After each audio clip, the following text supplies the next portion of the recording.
In the heart of the great plains of Umuebio, where the rivers whispered secrets and the trees stood like ancient sentinels, there lived a prince whose name brought dread to every soul that heard it, Prince Obololu.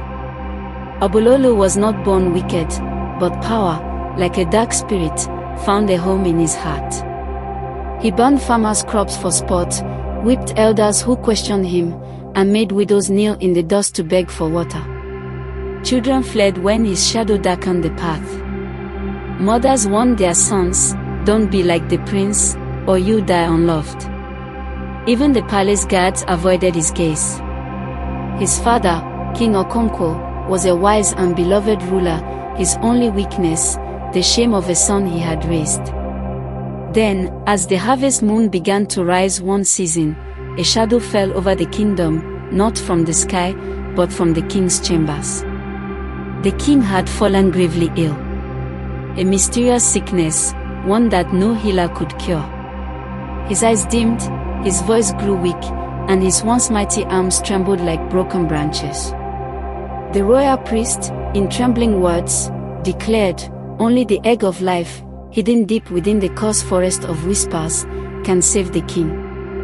The forest, known for swallowing even the bravest warriors whole, was a place where spirits danced and the dead wept.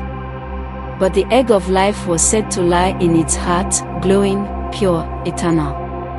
Obololu, for once, stood still. The only heir. The last hope.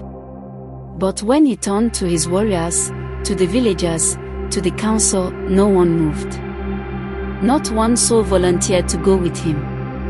"Let him go alone," they muttered. "If he never returns, the land will finally breathe." For the first time, the prince felt something he had never tasted, loneliness. Clad in royal armor that had never seen a true battle, Obololu rode into the forest, his horse shivering beneath him. With every step deeper into the trees, the air grew colder, thicker. The laughter of unseen beings echoed, and shadows moved even when the trees stood still. 3 nights passed. On the 4th night, Obololu met the guardian of sorrows, an old woman draped in rags, her face hidden behind a veil of weeping leaves. To reach the egg, she croaked, "You must walk through 3 trials, the path of pain, the mirror of truth, and the river of the forgotten." The path of pain ripped his flesh with thorns that whispered every cruel thing he had ever done. Each cut spoke with the voice of those he had wronged. "You burned my crops, Obololu, you spat on my begging child, you laughed when we starved." He cried out, not from the pain, but from the weight of voices he never listened to. Next, the mirror of truth stood before him, a still pool of water under a dead tree. When he looked, he did not see a prince. He saw a monster. His own eyes, dark, soulless. His lips, carved in cruelty.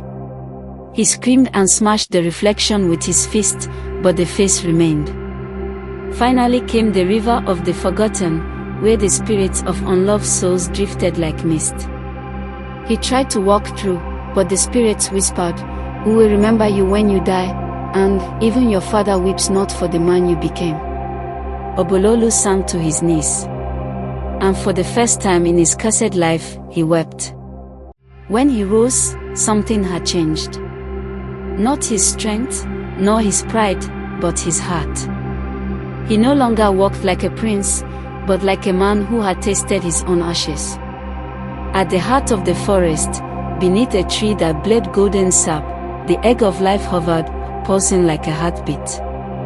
He took it with trembling hands and made the long journey back. When he returned to Umuebio, the sun rose early, as if the heavens themselves were watching. He placed the egg in his father's hands. The king opened his eyes. The people gasped. But no one rushed to embrace Obololu. No cheers. No songs. The prince stood alone in the square, bloodied and bruised, his heart beating louder than the drums of celebration. Then, a small voice pierced the silence. A child, one he had once whipped, walked forward, placed a flower at his feet, and whispered, "Thank you." Obololu knelt, tears falling freely. And from that day forward, the prince who no one cried for became the king whose name was sung for generations, not for his power, but for his redemption.